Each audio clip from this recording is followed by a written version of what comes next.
As you know, the Meat Eater Live Tour is on April 23rd through May 5th. Chances are in a town near you. What you may not know is you can win tickets to each of these events just by going to a backcountry hunters and anglers pint night.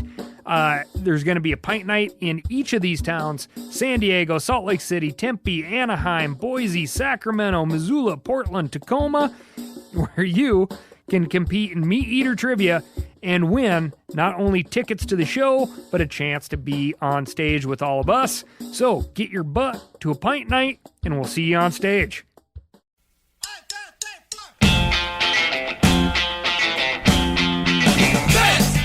You've been a fly fishing guide? Yeah, I was a fly fishing guide for 7 long days.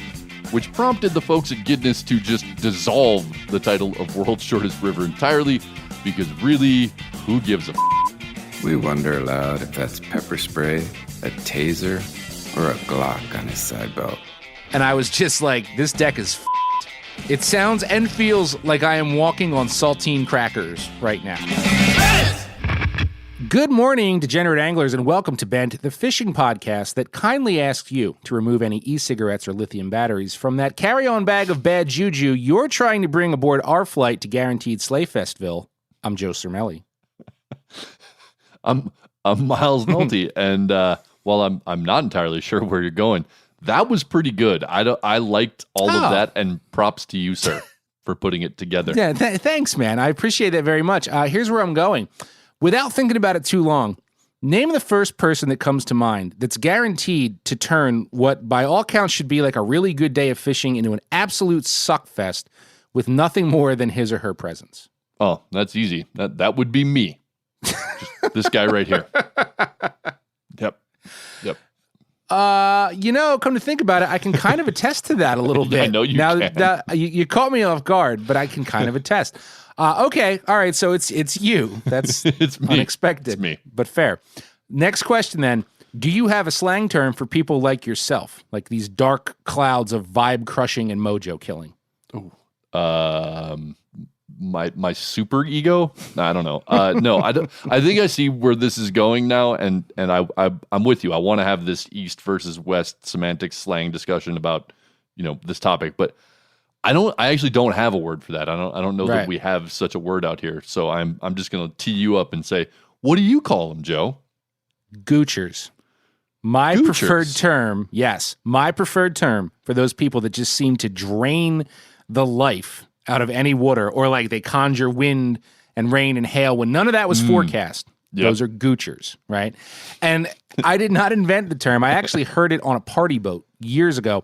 And believe it or not, it has an interesting origin that fits Bent to a T. It's so Bent. But I'm going to save that for today's weekly word segment, right? But I do think it's important to point out that while it might be easy to say, well, stop fishing with these people, stop fishing with Miles if he's a goocher, right? Don't do that. You're not bad folks. No. Right? Like all, or at least most of the goochers I know are people that I enjoy. Like I want to fish with them. I want them to hook up and have a great day. But despite me saying, well, this time will be different, this can't possibly last forever. Like that funk can be strong enough that there's just no breaking out of it, man. You know? Yeah. I want to talk about the Goochie thing and give my thoughts. I'm not gonna spoil it. I don't want to get ahead of the weekly word. But I'm excited for that because I know exactly what it makes me think of. But anyway, your point. Can I just say that it sucks being a goocher? Can I just say, it sucks. Just by virtue of the fact that I've fished so much in my life, I have had many, many incredible days. But it's pretty safe to assume that if I'm booked on a fishing trip, even to good odds that the conditions are going to be tough. It's not going to be the optimal conditions. Like I said, I can attest to that. I know. And that was bad, but I've got many other stories like that. Perhaps the worst one. I once got the trip of a lifetime to fish Cuba. Yeah. Like Cuba. Yeah. And dream trip. Yeah. The day I arrived, the weather turned so bad that our entire group only got to fish one day out of the 4 we had planned. Because it was so bad. We couldn't even launch the skiffs. It was so bad. for most of the time we were there. Yeah. So we ended up spending most of the trip drinking Herculean quantities of beer and rum because... Yeah, what else are you going to do? Yeah. And we're not even like mainland Cuba. We're on the small island off the mainland of Cuba. So there's really not much to do besides fish and drink. I had a blast, but I went there to catch stupid tarpon, not get sloppy on a beach. Right? Yeah. And I shouldn't complain. This is the definition of a first world problem. I know. But the worst part about being a goocher is exactly what you're talking about. People are afraid to invite you on fishing. Like I'm afraid, I should say, that people won't invite me on fishing trips. Not because they don't like me, but because I'm a bad omen, right? Like that's my fear. Like I'm like, wow, Joe's not going to invite me back now because he thinks I'm a goocher. There goes my invite. Anyway, well, I'll just add that the thing is, right, with goochers, you're not a goocher if the bad luck only extends to yourself. Like everyone else is whacking them and you're not. A goocher brings down the whole tribe, man. That's the problem. That's what I'm talking about. Yeah, I know. But enough about me. I'm assuming that you have a favorite goocher that runs in your circles. I do. I absolutely do. And he's my dad. And he listens to all these shows. So I will hear about this, but even he won't deny it. Like if he were joining us as a guest right now, he'd be like, yeah, he's not lying. Like, I could hammer fish on Tuesday and have identical conditions Wednesday. Get him out there and we won't touch a fish. Or we'll just get one where I got 100, like at the 0 hour, like just before dark, like, oh, there's your one. And it's maddening. And this has been like this for years, right? And he's the worst because he's a freaking multi-species goocher. It doesn't matter what you're fishing for, he will shut it down, right? And because I would actually say, I'm curious if you agree, it's more common to be a species-specific goocher. Like, frankly, first of all, we all have a little goocher in us from time to time, right? But I consider myself like a full-time musky goocher. 100%. Yeah, no question. Right? It doesn't matter how good the fellows were doing last week, I will shut it off, okay? And I even once had a buddy, note I said once, because we're really not boys anymore, that I accused of being a tuna goocher while 70 miles offshore. And he was so offended and adamant that he was not the gooch that he kind of stopped talking to me. Anyway. Really? So, look, yeah. And so you'll hear more about my dad's goochness in that aforementioned Weekly Word segment. I'm not done with him yet. Just so he knows, Dad. Stepping back though, that former buddy of yours needs to have thicker skin. Oh, totally. I'm sorry. Like, the best, the real goochers, the good goochers, we own our Gucciness. Yeah. Like your dad. Yeah. Like myself. And speaking of your father, I'll bring it back to that. I do have a little advice for him. My advice to him is to arm himself with a selection of lures from our good friends at 13 Fishing. I personally suggest My Name's Jeff, which comes with a proprietary anti-gooch force field cooked right into the plastic. Yeah, so now he's going to call me and be like, give me some of them Jeffs that Miles was talking about. Like, I have to be the supplier. He's not going to go out and look for that. But anyway, that's a terrific suggestion. And the actual name of these 4-inch floating swim baits, right, is My Name's Jeff. They named the damn lure My Name's Jeff, and we love that. We've said how much we love their names. I also really like the lure because they got a hollow belly. There's like a little air trapped in there. Mm-hmm. So they fall a little slower on a jig head, rise a little higher on drop shot. Keep that in mind. It's good stuff all around. Like it. Yeah, it's great stuff. And here's some more great stuff. We are going to move into smooth moves. And joining us today is our good friend and very accomplished photographer, Brian Gregson. Now, this was recorded, I believe, while you guys were in Ohio shooting DOS Boat. That's correct. The DOS Boat sessions, yes. Yep. And this is, I think, almost certainly the shortest smooth move we've ever had, mostly because Brian he likes to be behind the scenes. Yeah. He wants to be behind the camera. He makes the media. He doesn't like doing it. He hates being on podcasts. And he nearly stopped being my friend when I wrote a short film about him some years ago, which is a good film. You should check it out. Anyway, he got over that. And he'll get over being on our podcast because we needed him. Yes, his story fits our theme this week. And I'm going to call it like a cautionary tale for all us goochers out there. The first step toward turning your luck around might be admitting that you are bad luck. You got to be self-aware and maybe a little more in tune with your environment, which the subject of this story really doesn't seem to be. Why did you do that? Why? Why did you do that, Terry? Oh my God. Sitting down today in the great state of Ohio it's not really a set of Das boat, is it? I guess it could be a set. Yeah. But I'm sitting here with my buddy Brian Gregson, and there's so many things you do. I don't even know how to set you up. Like, you're a badass photographer, right? Yes, I shoot photos. Yeah, you have one of those Kodak disposable cameras, right? Yes. Yeah, yep. You've worked on a commercial tuna boat. You've been a fly fishing guide. Yeah, I was a fly fishing guide for 7 long days. Yeah. Basically, though, like, you've done all the things that everybody wants to do. Like, so I'm very jealous of the things. I feel like when I talk to you, I'm like, I've done nothing with my life. You've been everywhere and done everything. I've been fortunate enough to do a lot of things, but I think that you have to give up a lot of things too. I also heard that you don't really love being on podcasts. Is that accurate? Yeah, I work better behind the scenes. I feel more comfortable with a camera in my hand, looking through a viewfinder, than I do in front of a camera. Okay, well, fair. But so that noted, I appreciate you doing Bend. I appreciate this is I'm proud because people have like tried to get you, and you're just like nah, right? Right, yeah. I had one friend talk me into it, and there was no way out of it. I was cornered into it, and I did it. But well, I mean, we're staying in the same place we're staying in the place for 5 days. So like, you can't say no because every day I'll just be like, you're coming upstairs and sitting down, and we're doing this.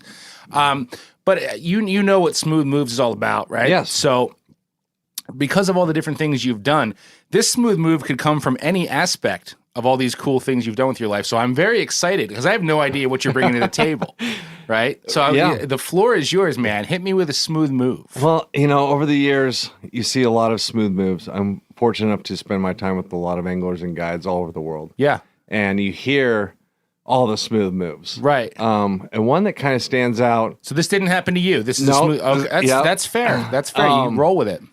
And I'd hate to throw anybody I know under the bus. One of my favorite parts of your podcast is the smooth moves. Right. I'm always cringing. I'm like, oh man, I hope I'm not that person that happened to me and I've never wind up on here. So you're going to go this route and you're going to tell a smooth move about something that happened to somebody else. Yeah. Okay. But it was a good friend of mine, the guide in the Caribbean, and had a new angler in his boat, and his first time to Belize. Mm-hmm. Very excited, very smart person on paper. Right. And he noted the water, and he's like, "Wow, this is the most beautiful water I've ever seen in my life." And it is. It's unbelievable turquoise green. Yeah. And the guide's like, "Hey, you should take some home with you." And so he's like, "Oh man, that's a great idea." Emptied his water bottle and filled it up. I might have happened to maybe or may not have been on the boat. Screwed the cap on, and he went to look at it, and it was at that moment. I think he was just so overwhelmed, he didn't even think about it, because he looked up at it and was like, that's just the color of water. What gives it the color is the bottom, right? But, first timer, smart guy on paper, but maybe not so...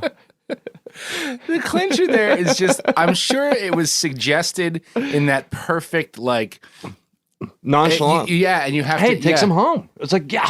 Well, of course, it'd be sweet, And just expected to have a bottle of turquoise on the shelf. Exactly. Yeah, but nobody else has one.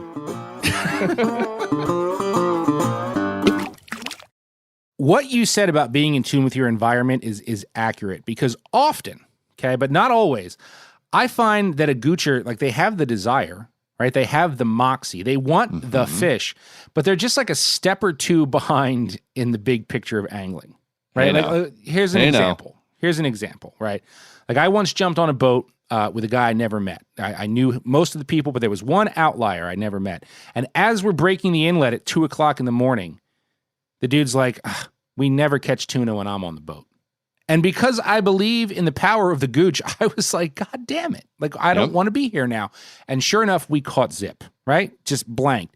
But while me and everyone else were racking our brains, looking at color charts and changing lures and doing whatever we could to figure out how we can turn this around, how we can swing this around, that dude was just in a beanbag chair. You know what I mean? Mm-hmm. He can cast and reel, but he's not overly interested in the harder work or details.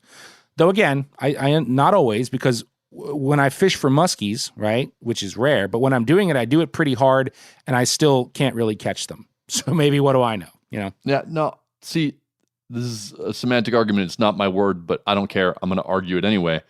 To me, that's not a goocher. That's a disinterested angler. That's someone who lacks one of the primary qualities that you got to have to be good at and truly enjoy fishing. I reserve goocher for people like me who are inexplicably cursed with consistent bad luck. But maybe I'm just being defensive, but that's how I define that term. No, I mean, I think it works both ways. Like, I know really devoted anglers that are just bad luck, but I also know a lot of people that are bad luck, but also just don't try very hard either. Mm-hmm. Like, my dad comes to mind again here. Like, I'll put it this way. Like, they don't go out of their way to change their luck. They just resign to the suck and say, like, oh, well, this is always what happens when I'm here, and just, like, leave it at that, you know? Yeah, that's just bringing negativity into it, man. Yeah. Like, that's harshing my mellow.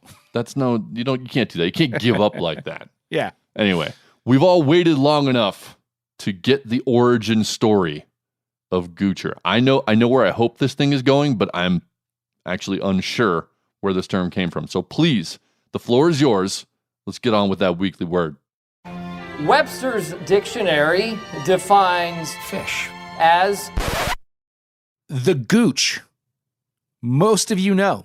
It's a slang term for a specific male body part located between two other male body parts. And this also explains why several of the Urban Dictionary definitions of the word goocher wouldn't be anything you'd want to repeat at the church picnic there, guy. Okay, so now that that's out of the way, I'm thrilled to announce that goocher, as I've been using it to describe a person with the magical ability to curse a fishing day, has nothing to do with body parts or deviant acts. Its origin comes from the classic 1986 film, Stand By Me. If you are unfamiliar with Stand By Me, well, shame right the hell on you. You need to get familiar ASAP. It was written by Stephen King and set in 1960, and it follows a group of young friends on a coming-of-age journey to find the body of a missing boy. That group of friends is played by 80s greats like Corey Feldman, Will Wheaton, Jerry O'Connell, and the late River Phoenix. The antagonist? None other than Kiefer Sutherland, as the thug Ace Merrill. The entire thing is narrated by Richard Dreyfuss, and it was Stand By Me that introduced the world to the concept of mailbox baseball. In a scene that slips by most viewers, the boys are trying to decide which of them will have to go to the store to buy provisions for their upcoming hike to find that dead body. To decide, they all flip a coin. The outcome of that flip is 4 tails, or what Vern, the chubby member of the group played by Jerry O'Connell, refers to as a goocher. It turns out that the opposite, all heads in a toss of multiple coins, is called a moon, and it's a sign of good luck and good things to come. A goocher, of course, is a sign of pending bad luck and doom, making it perfectly foreboding in the movie because the kid's pilgrimage is pretty rife with struggle. Per the internet, there is no history of the terms moon or goocher as signs of good or bad luck anywhere outside Stephen King's book and the later movie, suggesting that King either coined the term himself or maybe it was something he and his buddies used when they were kids. My dad is both a huge Stephen King fan and, as I said earlier, a huge goocher. And so is his buddy Mike, who he's known since college. Mike's inability to catch fish is semi-legendary, and I've been hearing stories about it since I was 10 years old, which is right around when Mike and my dad first started taking me shad fishing. As it naturally happens, nowadays, I'm the one taking my dad shad fishing, and 9 times out of 10, because he's just like a Goochosaurus Rex, the fishing is extremely tough. Mike is such a gooch that he couldn't even get on my boat, let alone catch anything. Literally, every single time I set a date to row Mike and my dad down the river, weather or high water or COVID or something forced us to cancel the trip. I'm not even kidding. This went on for 3 years. So, finally, this past May, after rescheduling twice, I got Mike and my dad on my boat. It was a beautiful afternoon, though very late in the shad season. So late, in fact, that my expectations were about nil. But, much to my surprise, we positively whacked them. It was so good, I could only set 2 lines instead of 4 because I just couldn't keep up. Those old-timers had the best day of fishing they've had in years, maybe decades. I mean, hell, they're still talking about it to this day. But I'm only left wondering, have I figured out the secret formula? Does 2 Goochers equal 1 ringer? Does the bad luck become a force for good when they cross the streams, like in Ghostbusters? This is something you should probably ask me next Shad season, if I can get them out again. Possibly, maybe, almost certainly my favorite weekly word. Oh, excellent. Of all excellent. time. Good. Yes. Cool. Yes. That movie was the only place I had heard the terms Goocher and Moon, and I'm so happy we got to talk about yet another Stephen King story on this show. Right. That's one of my favorite authors. But I was hoping, I really was. I'm a little disappointed because I was hoping you'd be able to provide the etymological history of those words. I was wanting that. I know, and I was really hoping that too, and I tried, right? But no. I know. Like, all signs point to, it just seems that King seems to be the person who brought those into the common lexicon, you know? Well, good for him. Yeah. Shakespeare did it, Chaucer did it, Stephen King did it. Good for him. There you go. And Goocher. Stephen King. In contrast to our previous conversation about a movie adaptation of a King book, I actually love the film Stand By Me. I'm not going to say it's better than the book, but it's close. Now, having said that, I have a question for you. The story that Stand By Me was based on, titled The Body, was published in a collection of 4 novellas called Different Seasons. 3 of those novellas went on to become movies. Can you name either of the other 2 without Googling? Ooh. So I'm going to take a wild stab and say that one was Shawshank, just because I know King wrote that. It's non-horror and it's set in the same time frame as Stand By Me, but the other was I wouldn't know. 100% accurate. Well done. Yes. Shawshank. The story was called Rita Hayworth and the Shawshank Redemption. They shortened it. And yeah, it's a great story. Another really excellent one in that collection. Another good reason to read it. The other 2 stories are Apt Pupil and The Breathing Method. Apt Pupil was also made a new movie, but it was not very good. So I don't recommend that one. I recognize the name. I don't think I saw it though. Don't. That's that's like Nazi stuff, right? Yeah, there's a Nazi twinge to it. Yeah. Yeah. It's creepy. Okay. But the book was much better. And on that, Different Seasons is probably my favorite Stephen King book of all time. And if I could find a way to spin it as a fishing book, I would definitely make it I know you a Philistines. But the only thing I can come up with is that the bad guy's cover story that they're planning to tell the cops is that they were out steelhead fishing when they found the body, and I just don't think that's enough of a connective thread to make it work. But I do hope that I can come up with some better connective threads to move between our stories in this week's Fish News. Fish News! That escalated quickly. Okay, so in case you weren't paying attention to my and the Meat Eater social channels this week, episode 1 of Das Boat Northeast, which would be Das Boat Season 3, is now live, and guess who took over hosting duties this season? Miles, any thoughts on that? I mean, who could it be? I can't imagine. The choices are endless. Is it Phil? It's not Phil, although I would watch the shit out of that. The answer would be me. I am now the host of Das Boat. Yeah, so super pumped and honored to have Das Boat, which of course existed long before I got to Meat Eater, right? Honored to have that happening on my turf. And as we've hinted at on this show, you're going to see a whole bunch of bent regulars in Das Boat this season. It's true. And let me just say, I am so happy that you wound up with the hosting duties. It's cool, man. I spent, as you know, years of blood, sweat, and tears working on the show, helping bring this thing into existence, writing it, producing it.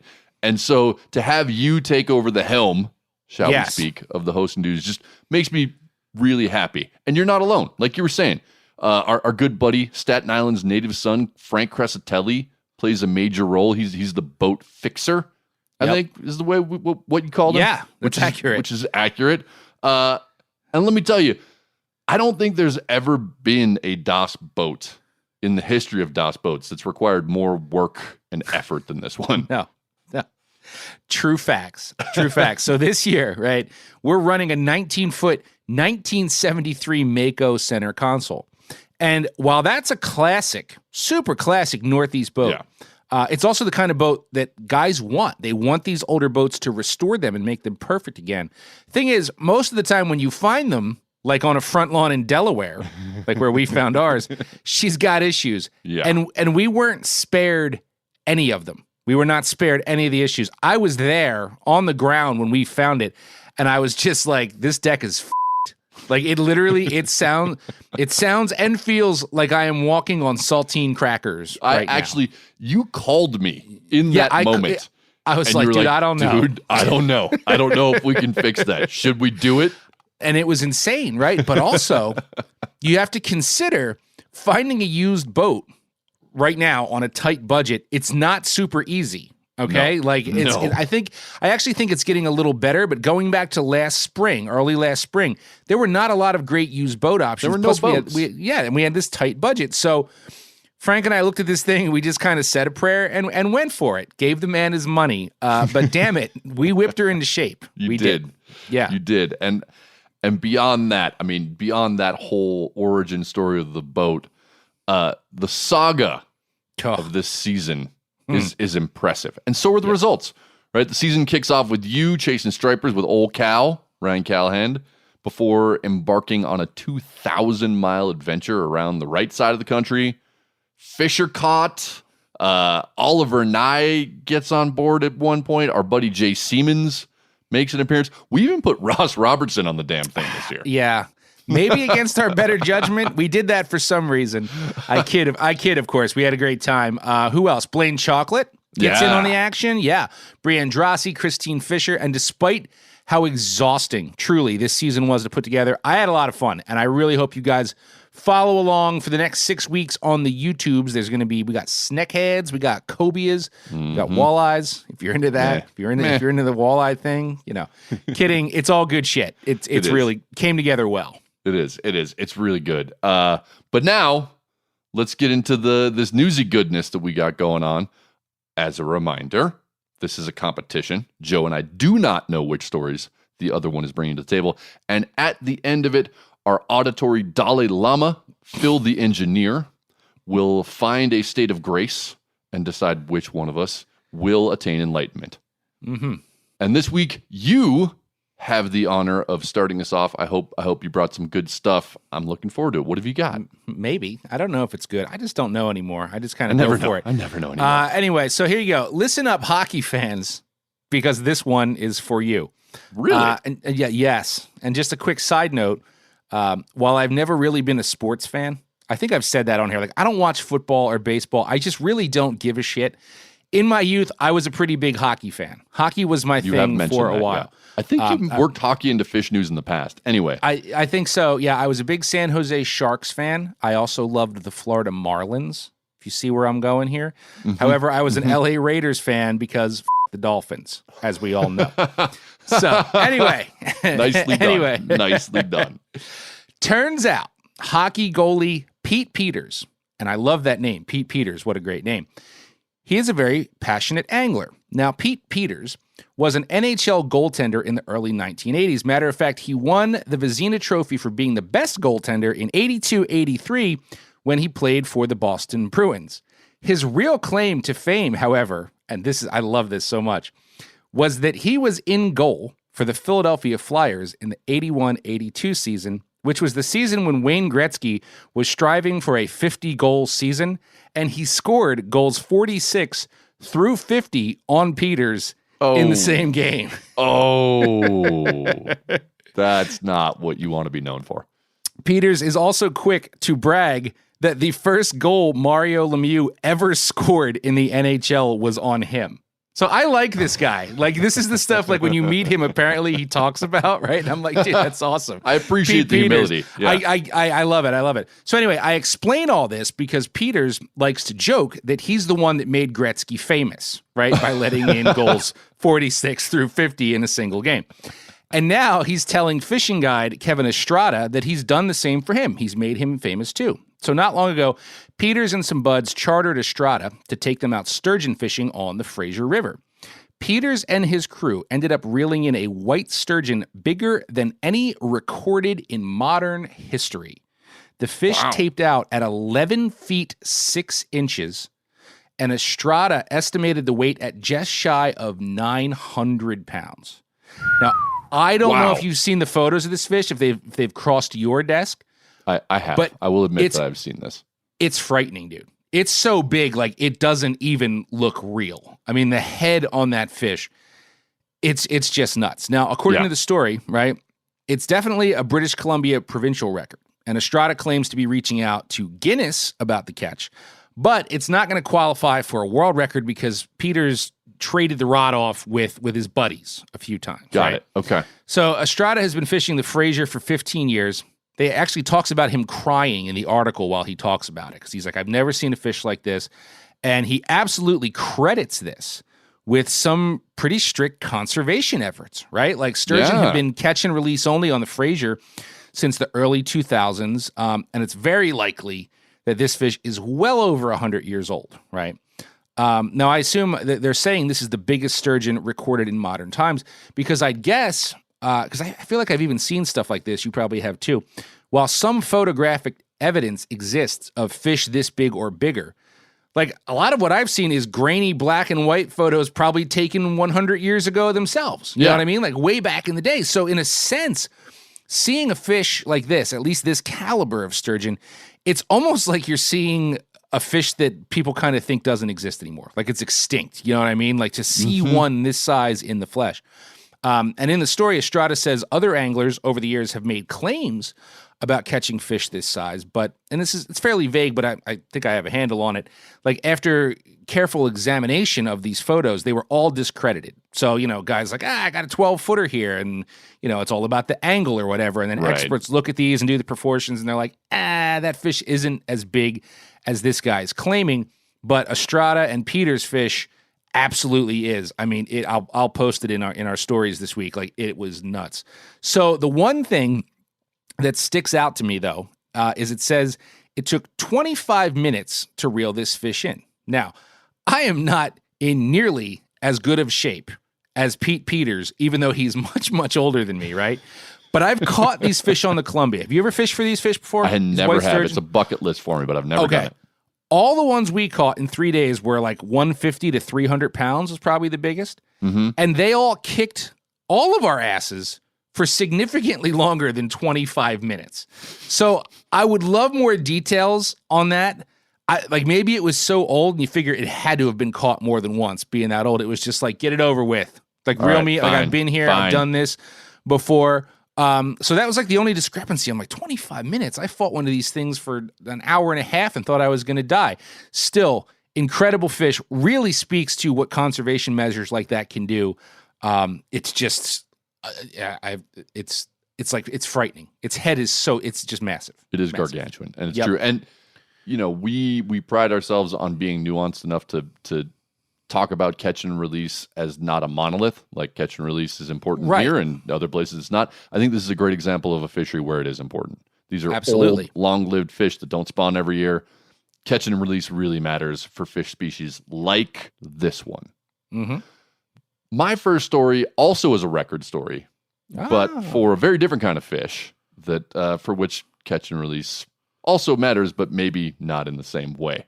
Also, I just want to say, I don't know which of my stories to run into because you set me up for segues to both of them, but I'm just going to go with this one. I hope you have another Guinness record reference for me to set me up on the next one. Oh, no, not at all. My next story is terrible. So, as I'm sure everybody who's listening has noticed, I know you have, over the past couple of years, New York State fishing records have been falling like the clown in Billy Madison. Hard, fast, and in bizarre, confusing, and strangely entertaining ways. Hey, kids, it's me. I bet you thought that I was dead. But when I fell over, I just broke my leg and got a hemorrhage in my head. A couple weeks ago, Roy Isaac of Albany landed a 4-pound, 7-ounce crappie, breaking a 20-year standing state record by more than half a pound. This is at least mildly noteworthy because new records usually eke past the previous mark by like an ounce or two. And in this case, the new record adds 1/6 of the body weight to the previous. In a fish as small as a crappie, that only amounts to a little more than a half pound. But for the size of the fish, it's a huge leap. Like, to put this in context of another game fish we've been talking about a lot lately, if this had been a tarpon that bested the current record by the same percentage of body mass, the difference would have been 47 pounds. Right. So, yeah. Percentage-wise, it's a big jump. Mr. Isaac was fishing Sleepy Hollow Lake in upstate New York. From what I could gather in some basic internet research, Sleepy Hollow is best known as a bass fishery, but I think that says more about our collective obsession with bass than the actual quality of the fishery, at least if we're talking trophies. Seems like the lake is overrun with stunted largemouth, as in like 50 to 70 fish days are common, but they're almost all 14 to 15 inches. Sure. More interesting to me anyway, Sleepy Hollow is a giant crappie factory. Besides the most recent record, one of the 2 fish that co-held the previous state record was also caught out of that lake. Joe, before you get all excited and pack the car and go on a road trip, it's a private lake. So you can't go there. Okay. All right. Is this like the Sleepy Hollow, like the Ichabod Crane deal? The very same one, yes. Okay. And, all right. And it's not that far from me, actually. This is not like crazy far upstate. It's right over the Hudson. It's right over the Hudson. On the other side of the Hudson. Yeah. Okay. Yeah. And only residents of the lake and their guests are permitted to fish there. Roy Isaac is not a resident of the lake, but he has a buddy who lets Isaac and his 2 sons fish off his pier regularly. And it seems like these guys have a pretty solid pattern on the panfish. For 4 weeks in a row, Isaac and his kids have been getting into bigger and bigger crappies. He told Field and Stream, quote, "When I went out there 4 weeks ago, I caught a 1 pound 7-ouncer and said, wow, next time a 2 pound 10-ouncer. And then the following week, a 3 pound 10-ounce fish. Finally, he landed the state record." We have already debated the issue of private lakes and records, so I'm not going to get into that again. And frankly, that's not the most interesting element of this story to me. Sleepy Hollow Lake has populations of both black and white crappie, as well as hybrids. Black and white crappie are very difficult to distinguish just by looking at them. And while naturally occurring hybrids often have a black racing stripe running along their face and back, that's not always the case. Hybrids are usually sterile and as a result often grow much larger than true black or white crappies. New York State recognizes records for black and white crappie, but not hybrids. Isaac's fish would have bested either one of the records, but it had to fit into one of those categories. Oh, no. A New York Department of Environmental Conservation fisheries biologist examined the fish and determined it to be a white crappie because of the placement of the eye and the number of dorsal fins. But here's my question. You may remember, last November, we reported on Jordan Tuntarski, who had to wait 10 months for genetic testing results before the state of New York would certify his record pumpkin seed. Why did the state require genetic testing for one panfish record, but not this other one? Because somebody in Sleepy Hollow got money and greased the right pocket and was like, "Hey, it's a sawbuck says it's a white, all right?" Maybe, but I'm going to say this. I'm going to get a little more nuance. My guess is that because the state only recognizes black and white crappie for records, not hybrids, it was just easier to do a visual inspection and declare it one way or the other. Because if they had required the same genetic testing that they did for the pumpkin seed and the results came back that this was a hybrid, they would have had a problem. And like they would have been under pressure to create this whole new record category. Now, I will fully admit I'm not a crappie expert, and maybe it's true the fact that Isaac's fish only had 6 dorsal spines means that it's definitely a white crappie, but my gut tells me there's some politics at play here. We need to get Wally Marshall on the phone. He'll sort this whole thing out. The crappie king. Yeah. I'm not the crappie king. I did do a bunch of reading though, and it smacks to me that like a fish of that size besting the record by that much, good chance it's a hybrid. Especially if the hybrids grow that much bigger and quicker. Yeah. I'm going to be real honest, man. I had no idea there were hybrid crappies out there. Yeah. Like I crappie fish actually more than you would think in the colder months before it freezes, just because it's easy with the kids. Like you got a couple hours to kill. I got a couple ponds and a couple trees, you know. And And see, it's also funny. I always thought white crappies were pretty easy to distinguish. I thought so too until I started reading this, doing research they, for this lighter story. with barring versus the black crappie that are darker and speckled? It very much depends on the turbidity of the water they come out of and the time of year you catch them. White crappie during the spawn get super dark, look just like a black crappie. In turbid water, black crappie go completely whited out. And if you look at the picture of this fish, yeah, it looks like it could go either way. Yeah. I'm certain, because our listeners are good like that, we're going to hear from some crappie people. Yeah. And I encourage that. Let us know, because, while I think it's fascinating, look, for better or worse, I know there's crappie crazy people out there, and there are crappie destinations, and that's a huge scene. But for me, I just that's just the thing to go down the street and catch a couple of here and there. So I just don't know that. Yeah, I just don't know that much about crappies. But I see what you mean. There was a lot of paperwork involved in finding out that was a hybrid. Yep. As you know, the Meat Eater live tour is on April 23rd through May 5th. Chances are in a town near you.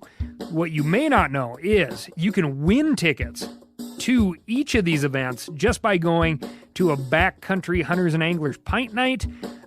There's going to be a pint night in each of these towns: San Diego, Salt Lake City, Tempe, Anaheim, Boise, Sacramento, Missoula, Portland, Tacoma, where you can compete in Meat Eater trivia and win not only tickets to the show, but a chance to be on stage with all of us. So get your butt to a pint night, and we'll see you on stage.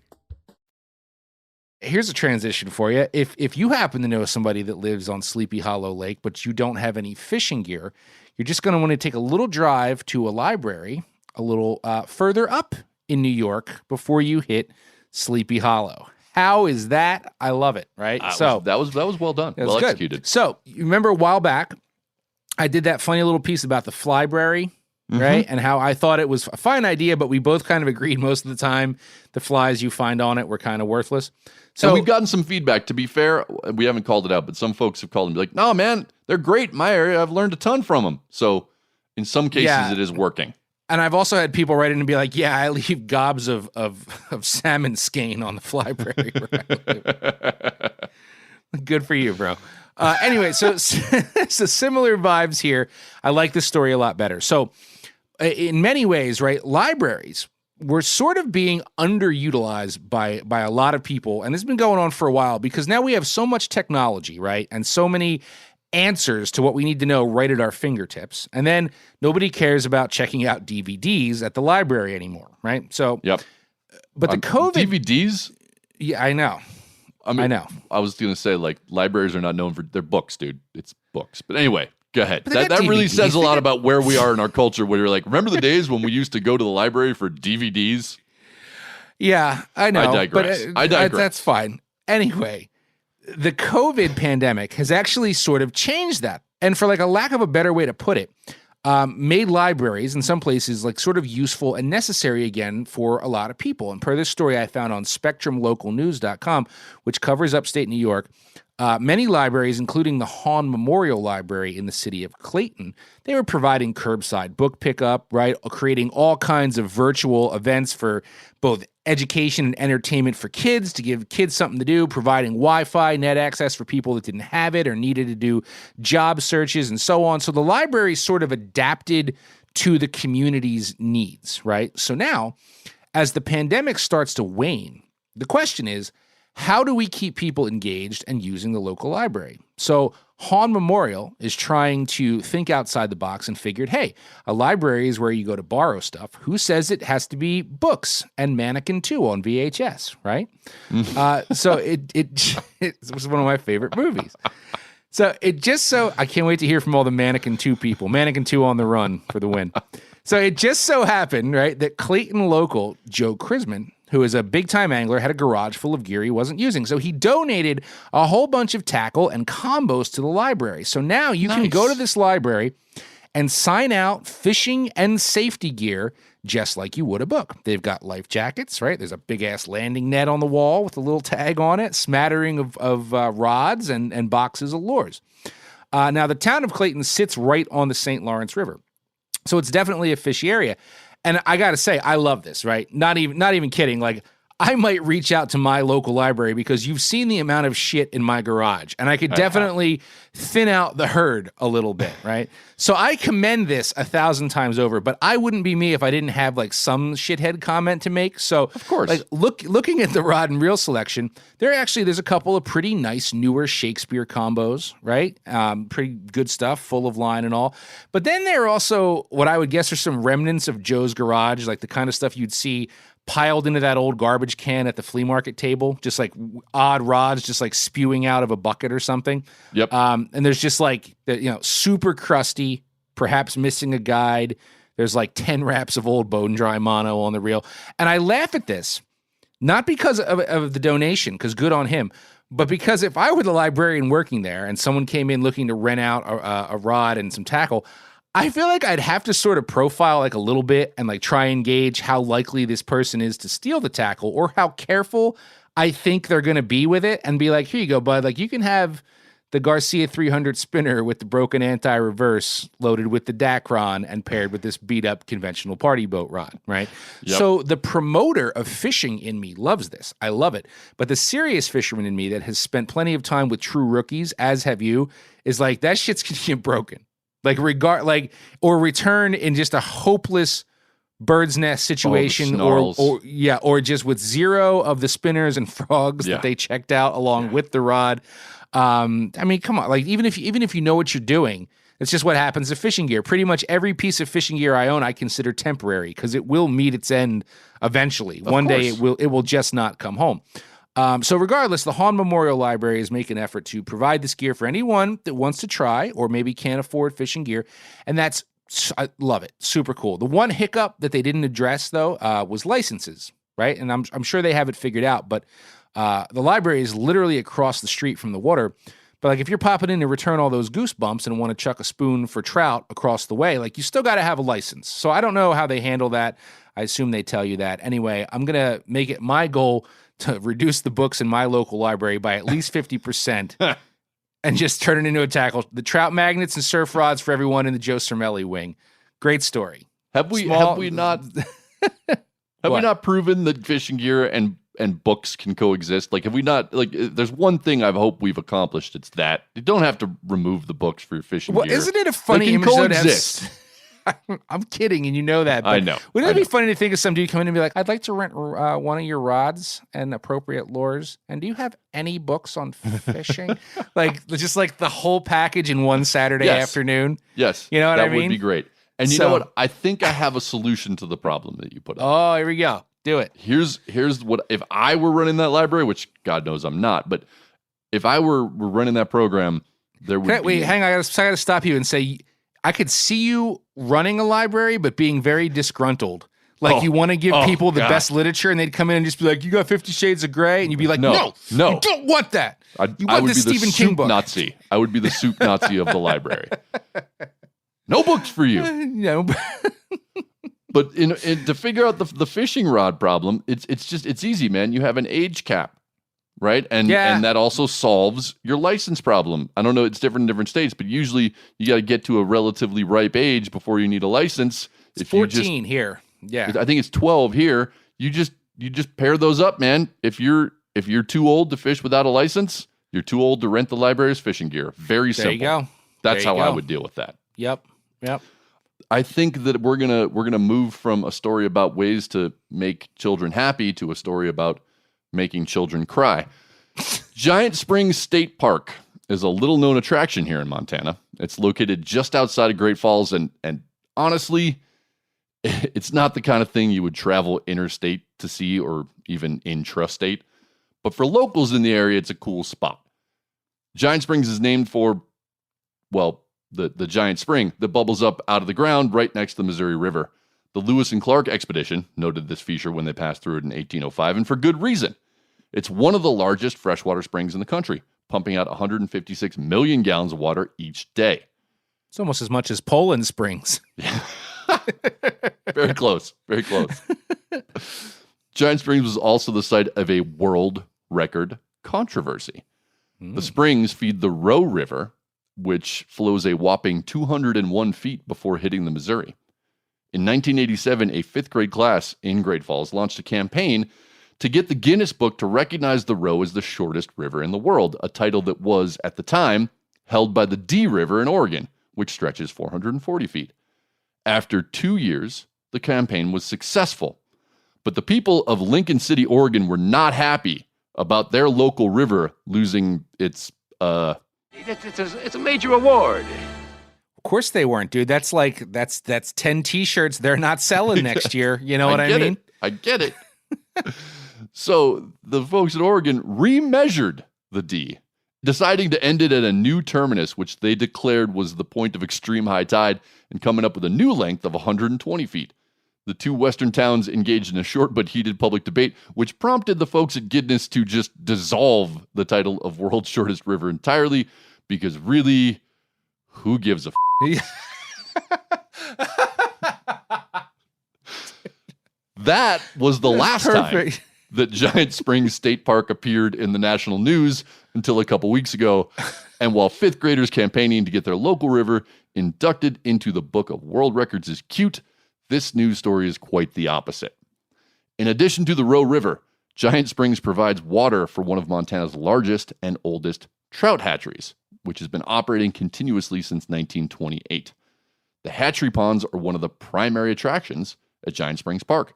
Generations of kids have visited the display pond where they can see and feed giant rainbow trout, which is why the next thing I'm about to tell you is so sad and infuriating. On August 22nd, some angry incel jumped the fence at the hatchery after sunset and stabbed many of the large fish in the display pond with a knife. 6 of the fish had to be euthanized the next day, and numerous others survived but now have large open wounds. A local news story about this included an interview with Hannah Crane, a mom from Great Falls who regularly brings her 6-year-old son to the park to play at the playground and see the fish. In the interview, she said, quote, "One of the things he asks when he knows we're coming down this way is, are we going to see the fish? I was trying to explain to him there's not going to be as many, they're not going to be as big as we usually see them, they're not going to be as beautiful and swimming around as much. They're hurt now." Oh my okay. God, dude. I get that was emotional pandering on the part of the journalist who wrote the piece, but damn it, it worked. I was totally on the fence about this story until I read that quote and then thought about how shitty that conversation had to be. I mean, I guess kids have to learn that people can be unspeakably cruel somehow, but 6 years old seems, I don't know, kind of young. I'm so glad I wasn't in that situation. And I sincerely hope the person who did this faces some kind of consequences. Unfortunately, that person is still at large. Montana Fish, Wildlife, and Parks is asking the public to keep an eye out for social media posts featuring suspiciously large trout and to come forward with any information they may have that will lead to the capture of the individual. I'm not like mourning, 6 half dozen brood stock rainbows that were already put out to pasture. It's a weird thing. It's a weird thing in that regard. Yes.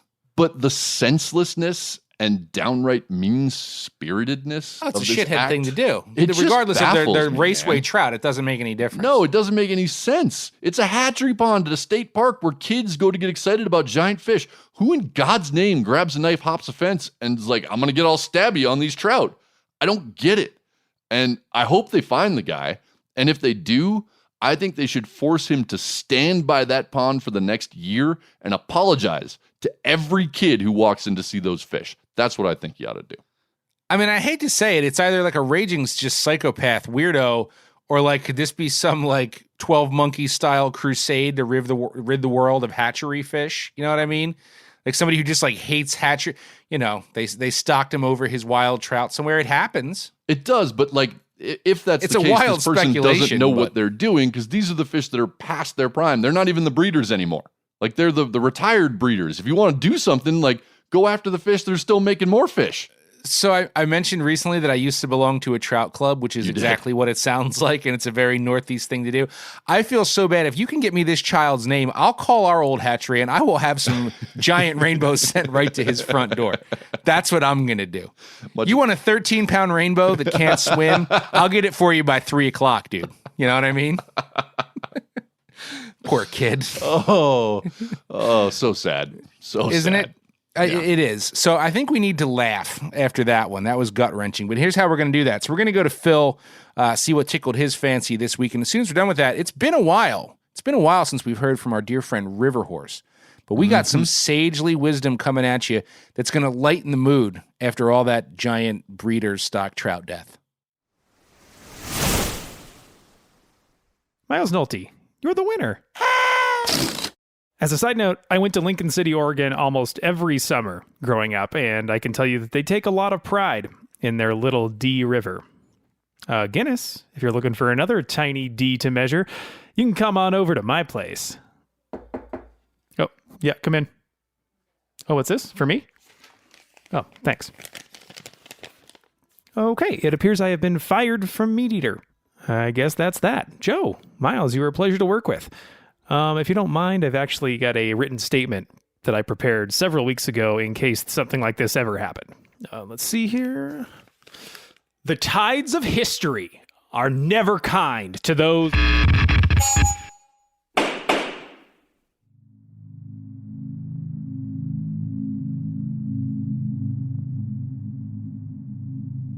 Hey now, this is River Horse coming to you from the deep south with some sagely wisdom.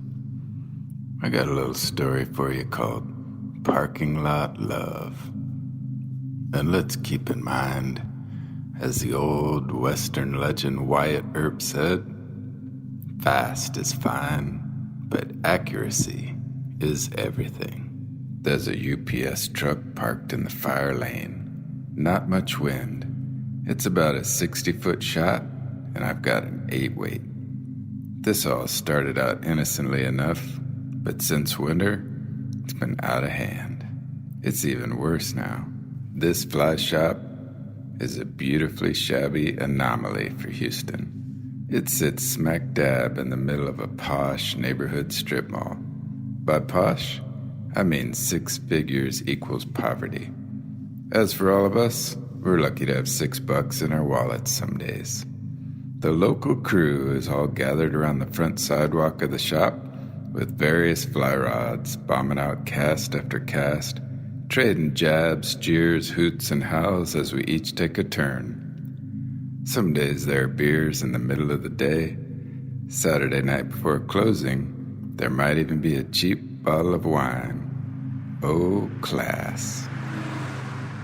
We take turns casting at cigarette butts, speed bumps, specks of dirt, rocks, parking signs, rose gardens, whatever. And yeah, sometimes the obligatory air it out fest for absolute distance. It was only a matter of time before the ante was upped. Anything moving is fair game. BMW, Benz, Rolls, these are an automatic go-to for whoever is on deck. A Volkswagen Bug with the cheap plastic steering wheel flower is a yes. A jacked-up Bubba truck is a hell yes. Any vehicle leaving the fur coat store around the corner is the definitive non-negotiable yes. A fur coat in Texas? Shameful. Admittedly, there has been a history of wanton recklessness and hell-raising getting me in over my head. There was a spot in a South African surf town that had a deadly slab of rock the size of a cement truck just barely submerged in the middle of the break. You had to decide mid-surf ride to either surf across it without coming undone, or simply bail out and paddle back up the point break with your tail between your legs. Cars would often park along the dunes and honk to cheer you on, to goad you into an ass-busting bloodletting or a fist-pumping victory. The stakes here are different at the fly shop where we're all out casting, but not much, not really. Sweet Jesus. There it is. What at first glance appears to be a 200-pound tarpon rolling on the outer sunlit fringes of the hazy concrete just past the jewelry store is the all-time moment of reckoning, the ultimate prize. It is a rent-a-cop on a Segway, one hand on the handlebar, the other holding a towering waffle cone of frozen yogurt. There is a lengthy silence. Wallets are pulled out and cash is flashed. We wonder aloud if that's pepper spray, a taser, or a Glock on his side belt. Another 20 feet of fly line gets stripped to the concrete, landing by battered steel Red Wing boots. Step aside, everyone. Hold my beer and watch this cast. I hope you enjoyed today's sagely wisdom. Here's to all things grassroots, handmade, homegrown, and our beautiful sense of fishing community. Get on out there.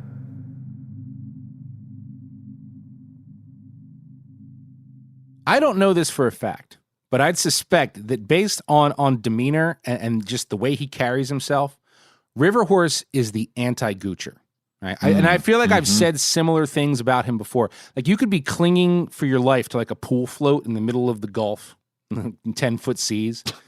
You know, and like River Horse would just be like, hey now, why don't you take your mind off your severe dehydration and cast this sweet, delicious pink deceiver against the hull of your overturned boat. And it would just be like the greatest mahi bite of your life. And you just forget about everything else. I kind of think confidence is Gooch kryptonite. And River Horse just oozes confidence. So yeah. But can just cut in for one quick second though, then, now that you've said that, do you lack confidence? I feel like you're pretty confident when you go I'm pretty fishing. confident. I can't explain my Gucciness. It is inexplicable. I know for a fact that I'm less Gucci when I'm feeling super confident. For me, man, it's not so much about my home waters, because sure, I feel like I've fished them so much that it's beyond Gooch. It's whenever I go somewhere else. Yeah. That's when the veil of Gooch descends upon me. Right. That's kind of how it goes. That's fair. Yeah. But no, I don't think that I lack confidence. I appreciate you saying that. And if we're on the topic of people with just unfathomable depths of confidence, in lieu of end of the line this week, we're going to close out with a tackle hack from none other than our bud and self-proclaimed walleye phenom, Captain Ross Robertson. This is also from the Das Boat Ohio sessions, is it not? It is, and we recorded plenty more with Ross that you'll hear later, but we're gonna slip this one in here. This is a really solid tip. It is, and it's tips just like this that, dare I say, have the ability to turn a goocher into a moon. I'm getting hacked. It's coming from inside the city. Fight the planet! Gracing us with his knowledge today, his vast knowledge of the walleye, Latin name Ross. Blah, blah, blah. Okay, perfect. There you go. Captain Ross Robertson, dear old buddy. And we're together in Ohio right now, sitting face to face, which is nice. Okay. Is it? That's what you would have said. Fair point. Yeah, but you're gonna make all the walleye freaks out there that come out of the woodwork, those walleye people, a little bit better at what they do today, because you're the man on Lake Erie. You are a technical fisherman, meticulous, precise. So make us better. Make us a little bit more like Ross Robertson today. Joe, you know I like giving you tips, and here's one that I think is super simple that applies to just about anybody that guys just don't think about. It's the elephant in the room. When you respool lines, a lot of guys I know are like, man, I keep losing fish. You know why, Joe? Most of us walleye guys doing open water fishing, well, I mean, probably Joe's reeling, but I mean, aside from that, that's cool. Monofilament's got 20-some% stretch in it. Right. Okay. Braid's got like 3 to 5. That's why I don't like using braid when I don't have to. So on my open water stuff, my boards, things like that, I always use mono. I want that shock absorber in there. The problem is 20-25% is a little too much. So what I do is I have somebody pull that line out. Sometimes I use a fence because, maybe I don't have somebody around that cares about me today. Like Joe, he's like, no, I'm going to get ice cream. Not going to help you stretch your line today, bud. You can literally just seriously hook it to a chain link fence. I've done it many days by myself and pull that out. And, a lot of times you see the curly cues in your line. Yeah. You pull that right out. You pull that stretch out a little bit. You're still going to have plenty of stretch in there. But I like to do that in about the first 50 feet. Okay. And so that's the stuff that's in the water. And I'm going to have better feel. And I'm going to get a little bit better hook sets, because now those fish that barely get on it, maybe my hook's not quite as sharp as it was when it first got, put in the water. Now all of a sudden I'm going to have way better hookups. So pre-stretch your monofilament line a little bit. You can even do this with spinning stuff. This isn't exclusive to trolling. Monos, you like to stretch, but 25%, if you think about it, is a lot. And if you don't believe me, here's what you want to do. Maybe we should do this for you. I want to see you cut your hands up. Hook one of your spinning reels or whatever it is to a chain link fence. Walk back 50 feet, wrap it around your hand. Do the same thing with mono on the other hand. The braid's going to cut you in two. Sure. That mono, you're going to be like, rawr, sound effects free. I mean, you're going to be able to walk back seriously like 5, 6, 7 feet. Right. You're going to pull it and you're going to go right back and it's going to go right back like a bungee cord. Right. But I get what you're saying. So the stretch is important in what you do, but fresh line is going to have 25% more stretch than you even want it to have when it's fresh. Right. So many things we do are like, hey, it's like a baseball glove. It's perfect right before it's useless, right? Like you got to break it in. And a lot of guys that put that real nice line on there and they get it out there and like between, let's say you're using a board, you've got all that extra stuff in there and you don't realize like those fish it's gummy mouth. Like they aren't getting the hook in. I know a lot of guys, this is a simple tip. I hate even giving it because it's like the elephant in the room. But that little simple fact gets me a lot more fish and I don't have to wait 3 or 4 trips losing fish before that line's broken.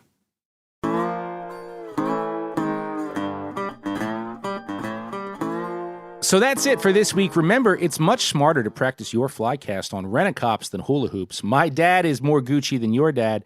Take a picture of that clear blue water because you can't take it back to your office in Sheboygan, dum-dum, and stretch that mono so you don't pull a hammy in an hours-long battle with a walleye.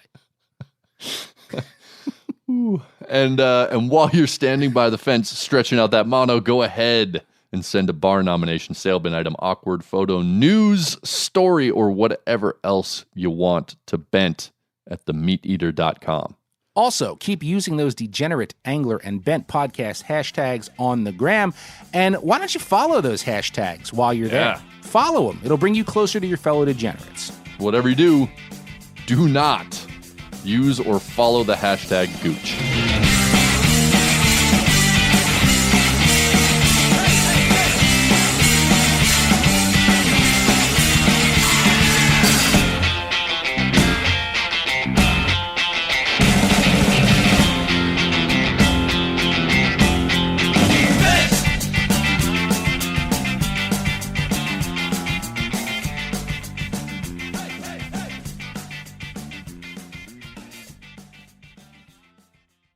As you know, the Meat Eater live tour is on April 23rd through May 5th. Chances are in a town near you. What you may not know is you can win tickets to each of these events just by going to a backcountry hunters and anglers pint night. There's going to be a pint night in each of these towns: San Diego, Salt Lake City, Tempe, Anaheim, Boise, Sacramento, Missoula, Portland, Tacoma, where you can compete in Meat Eater trivia and win not only tickets to the show, but a chance to be on stage with all of us. So get your butt to a pint night and we'll see you on stage.